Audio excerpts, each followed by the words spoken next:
All right, Eddie, thank you for joining us. It's super cool to have you with us. And so for those of you guys that don't know, Eddie and I worked together at the same church for a few years, and we worked together when Eddie was part of the worship band, helped lead the band, and then I would preach. And so we would share the stage for like a few seconds as I walked on and you walked off. But you have a pretty impressive resume. So you've worked with Sheila E. Band. You performed at the BET Awards, at Warriors games, and with a guy named Prince. Am I getting that right? Yeah, that was one of the guys. Yeah. So I guess my first question, was it bigger honor to share the stage with Prince or with me? Tyler, of course, you're a Warriors fanatic like I am. So, I mean, come on. Prince doesn't compare to it. Come on. Yeah, Prince would go to games, though. We Prince have got a better bond. tickets. Yeah, we do. Prince got better tickets than I did. That was my boss. We have a bond. Yes. All right.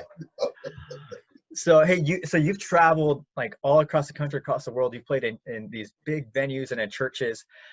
So as a Black man, like how have you seen racism play out in your experience? You mean, are you speaking worldwide first, or are we speaking, traveling abroad, you know, it changes in areas, right? And also you don't get a chance to stay in one place a long time. But I've had some experiences. In South Africa, which I was there about maybe 10 years ago, you feel a little bit of something going on. And that's abroad, but here in our own country, since, different parts of our, country, I've seen and experienced a whole lot more, but I can recall South Africa being one place where I'm like, oh, this, and they were, they kind of, late in on trying to change their thing there. So it was to be expected when we went there, but to see it and actually exist in it, you feel like, wow, this is the truth. It's kind of like you got sent back into some time capsule and just like, whoa, thinking we're a little bit, we had surpassed a lot of that here, but at the end of the day, we're still dealing with a lot of the same thing. It was just a blanket over it for so long, which is sad. So on the flip side, so you've traveled all over the world, travel all over the country. How have you seen good examples of people relating to each other, cross racial barriers, and doing a good job with racial reconciliation? Well, one place that I found to be so pleasant was Australia. And I've only been there once, went to Melbourne and Sydney, but you can, the energy of the people. And then I had an incredible time going to Hillsong and dealing the church over there, but just it doesn't feel this colorblind. Everybody just kind of, it's a good feeling, and I felt so different there. Definitely didn't pick up on any kind of, divide, this division kind of thing happening, and I think that's why I fell in love with the place so much, because it was comfortable without thinking about it, because you don't go there, oh, this might be a racial situation. It was just pleasant from the first day I was there until I didn't want to leave. And I often go to these places and I want to leave immediately to get back home, of course. But I was like, oh, I can stay here another week or two. But there I've been traveling to Japan since I was 18 years old. It was a little different there when I was younger, but you've seen the change and acceptance. difference. And it's still a respect, and it's still a cool situation with people and the mix of people, especially now, because you have all sorts of people coming to Japan nowadays. But those are two places that, that hits me, that I didn't feel any kind of color lines or any tension, some, for me. That's cool. Yeah. So in Genesis 1, it says everyone's created in the image of God. In fact, probably the first human beings ever created were not white. They didn't look like me. Yet we live in this world where not everyone is treated as if we're all in the image of God. So for someone like me, like I don't feel like I've ever been discriminated because of the color of my skin. Can you explain to someone who is like me, who's never felt that, what does it feel like for you as someone who's created in the image of God, yet is treated less than sometimes? How does that feel to you when that happens? Well, it's painful. You feel cheated. You feel violated. You feel, where's your place? We're all here equally. We're just different skin colors. We all have, we walk the same path. So where is the, so you feel, why should anyone feel less than? Why aren't we that equal? Why, why isn't, where do we get lost with the words that God had given us in Genesis? I mean, where do we go wrong where that was lost? And it makes you wonder how, you can think about the history of it and all, but where do we go wrong where there was separation? I don't get it. I really don't get it. My parents didn't bring us up in that way. They brought us up. I was born and raised in Berkeley, California, with a very diverse community. My best friends was of all colors. My parents let me go spend the night with my, Asian friends, or spend the night with my, Caucasian friends, or whatever. If it was a cool family, they were cool and trusting.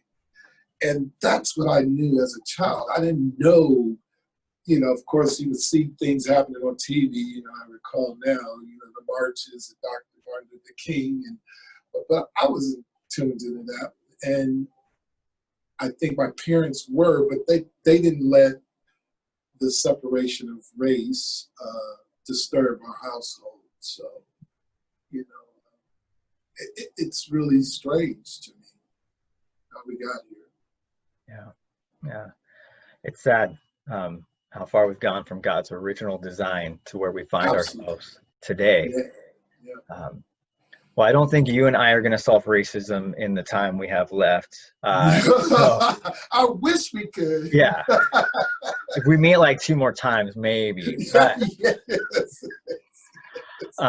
But you have some amazing experience in different areas of life. And so, if we can find little ways that we can make a difference, that's, I think that's what people are looking for. So I just want to hear, like, from some of your experience, like as a musician, what role do you think music can play in helping with racial reconciliation and fighting racism? What bridge can that bring? How can that bring people together? Music is a huge part of healing in many ways, in health ways, in mental ways. I've been fortunate and blessed to work with an artist, Sheila E. We've been together for like 35 years or so. We don't just go and perform, we bring message. Our whole message is love each other, love conquers all. And we pretty much have church on stage. It's interesting. But we entertain at the same time, but the message is pushed out there. That is our mission. Before we leave that stage of an hour and a half of giving you performance, we leave you with a message. And I have to share some clips with you one day because it's quite amazing. She is a believer, and that's been our mission is to bring unity. And it's been incredible to get, thousands and thousands of people to stop. We get a point, we do the TD Jakes movement or whatever. We get everybody to stop, hug each other, tell them they love each other. Don't pick a person that you came here with. Pick someone you don't know and tell them you love them. And from the stage, seeing that in major crowds happen, and what it does after the release, it's quite amazing. So every show we do, that happens, and we spend 15 minutes at least on just getting people to love each other. That is what we need, because love conquers all this hatred and all this frustration, hatred, it destroys. Love conquers all. And that has been our mission. And I'm proud to say I'm glad to be a part of it. That is my give back. And that's what I represent. So it's really been great on that platform. That's so cool. Yeah. Yeah. So you have tons of experience as a believer, working in churches and all that. How can the church, how can Christians play a role and be a light during a time like this? Well, I think Christians, I don't know, I try not to fall into the political side of things. I know churches tend to stay away from politics and things of that nature for various reasons. We don't have time to go into today, but I think it has to be brought from the pulpit and spoken about from the pulpit about loving each other and loving one another and encouraging one another. And there is no above and we're all on this even ground. Level ground here. So I think if it's brought from the pulpit, it's helpful to the people that attend and serve in these churches. I do think we should be encouraging from the pulpit for people to vote, review, understand who you're voting for and what you're voting for, but get to the polls. See, I think that's a big chunk of what hasn't been dealt with. Protesting is great. Martin Luther King protested and fought for the rights of Black people and being equal. The violence and the harsh protesting and shaking up things and hurting people and harming people, I think it's ridiculous. It doesn't solve anything. It just takes us further away from where we should be going. But I think we should be speaking more on making sure people know their rights and what they should be doing to try and calm some of this down. I think I'm a huge Obama follower, and he always speaks of,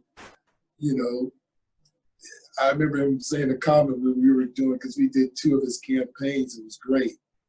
And people were booing about certain things that was going on, from other, components or whatever. And he said, don't boo, vote.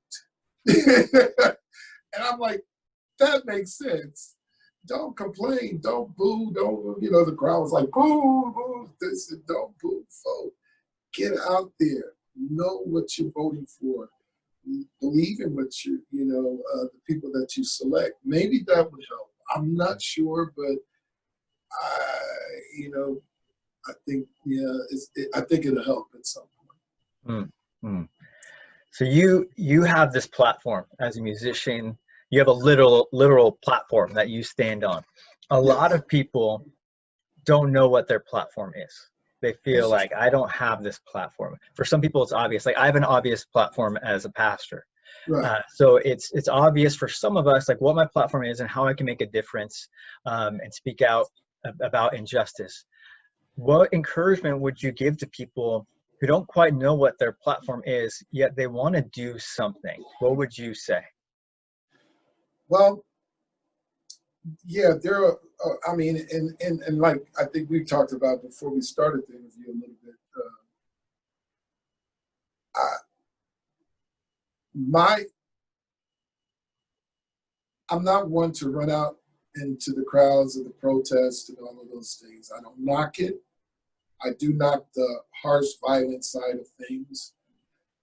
But we all have a voice. And if we speak the same language of love, no matter what platform you're on, love is contagious, you know? But if you're sitting there fighting and you don't trust and you don't believe and you're hurt and you're wounded and you're watching people die for no reason, it rattles you. So you don't realize what platform you truly have. You just get angry. And I think that's what you're seeing in our country. And people are just angry. And it's all colors are angry at the same situation. It's not just Black people, you know. But we have a voice and we have to use it. We have to encourage. I'd like to see us get back to the days of just loving on each other. We love on each other when we have like 9/11. You know, I watched New York transform. I was there before 9/11. When I went back a year later, you seen people, they were talking to each other. They were saying, hello, how are you today? A year before that, you got ran over if you were in the way walking on, 54th or whatever. So we have to get it, you know what I mean? And use that as our platform. And it's just it's so simple to just, as simple as just smiling at somebody and saying, hey, how are you today? Something that has love connected to it instead of a look of, anger or whatever. If we can use that, I think anyone can, exercise that on you don't have to have the big platform like you or I have. But we as people who have those positions, it's up to us to encourage that. And, people look at us and they look at us as leaders. So if we're speaking it, it can be contagious. So we just have to keep speaking it, and then they'll form their own way in their platform and how they go about it. But it can't be in violence. It can't be in hate. It can't exist in the negative way that I see that we're going today. There was a quote from a wise man. He said something like, love your neighbor as yourself. It was something like that. So yeah. I think sometimes we miss the basics. I mean, we miss the basics. Love God, love your neighbor.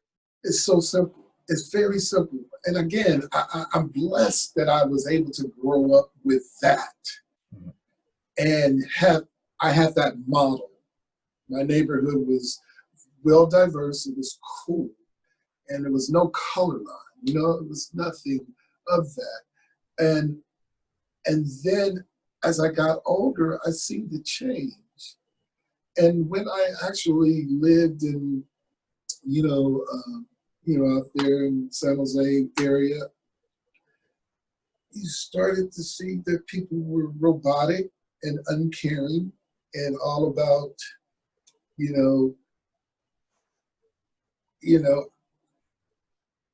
just self. And I was sharing with you earlier too, because I moved to the Walnut Creek Concord area, and people were coming up to me in Erica and smiling at us and saying hello. And we were like, what's going on here? Because we were so disconnected with that for so many years. It still exists.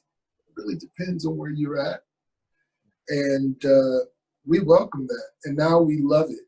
We love every bit of it. But that has to spread. And it has to spread soon to calm all of this craziness down, to get to some normality. And I hope I see that in my lifetime. Yeah, me too. I hope that the church, that Christians can help be a light and lead the way and show others how to love, no matter what our differences are, that we Right. love our neighbor as ourselves. That's it. There's so many. I mean, even in the churches, you see the struggles. Yeah. You see the struggles in different denominations and churches. And leave it alone. It's simple. It's like you said. It's basic. It's just basic. Respect for one another.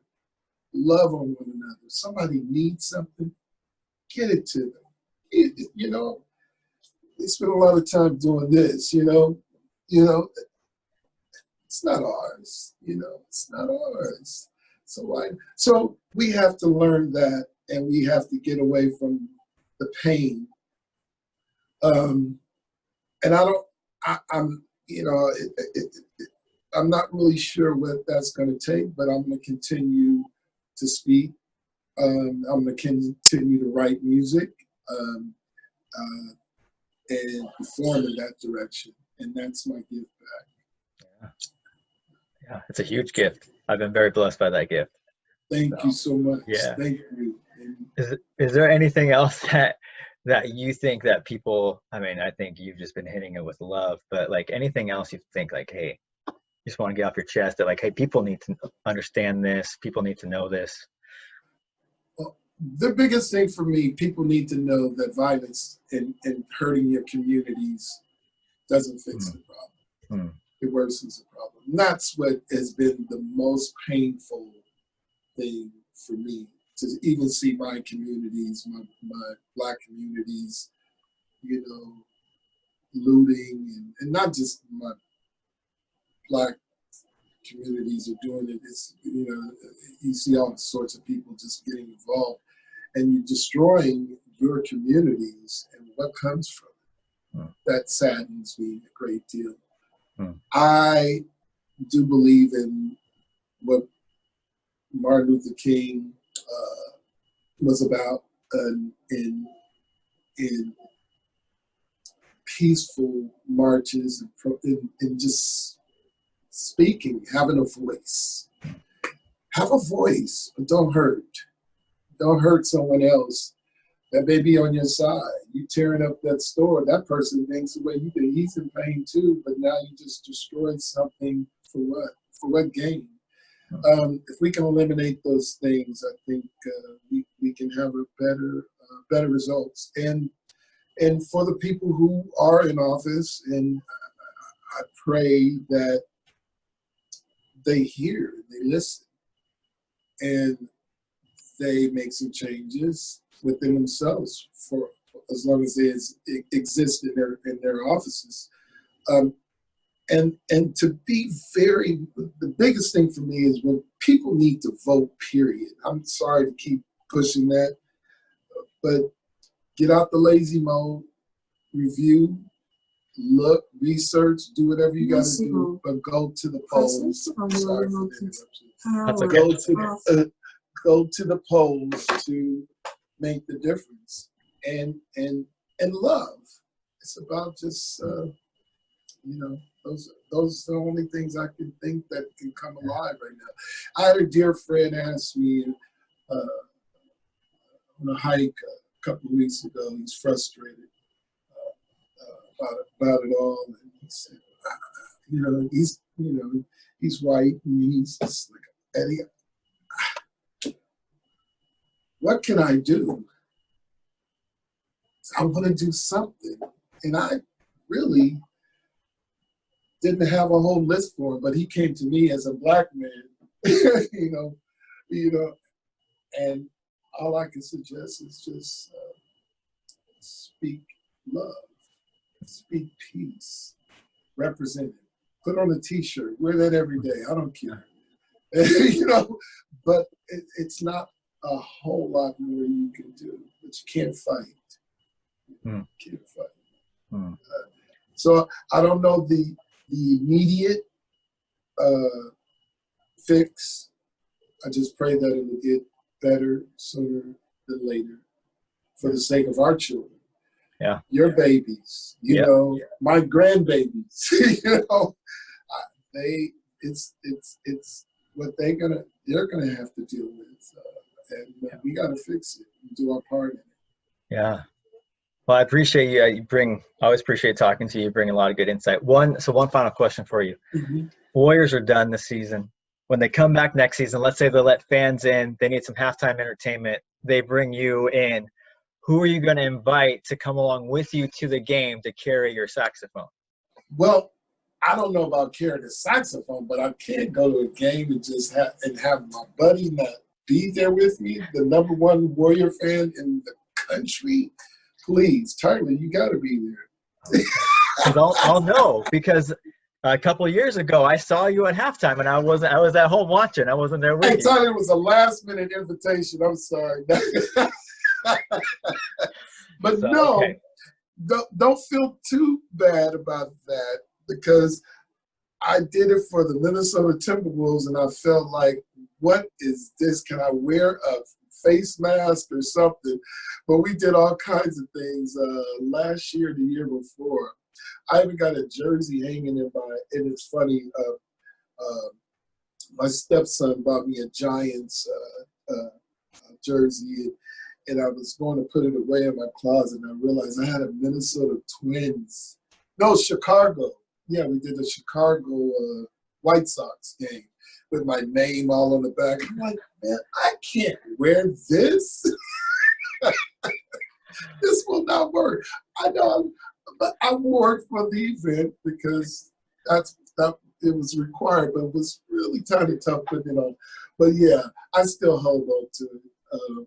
But at the end of the day, yeah, you will be there, and I didn't mean to not have you on that last performance, but I'll make sure you're there. We'll see whenever fans can go back and watch NBA. Oh my God, I feel so bad for them, because they're talking about throwing them in a bubble, right? Is that happening? Yeah. Or yeah, they're going to Disney World, doing a bubble. Won't see their family for a while. I can't. I mean, that's hard. I mean, you know, but that's why I guess that's why they make the big bucks. I just hope that, you know, it's just not something that will make this pandemic even worse. Yeah, I hope not. Yeah. Well, dude, thanks you so much. When this all gets better, maybe we can come up and see you up in your new place up there. Absolutely. We would love that. We would love to have you, your family over, and, you know, hang out and stay as long as you want. We're empty nesters, so it's all good. Open house. All right. Thank you, man. I'm happy for you, brother. I'm glad, and your congregation is blessed to have you. And I truly miss you all. And when this all calms down, I'm coming to play. Yes, we will take you up on that. Beautiful.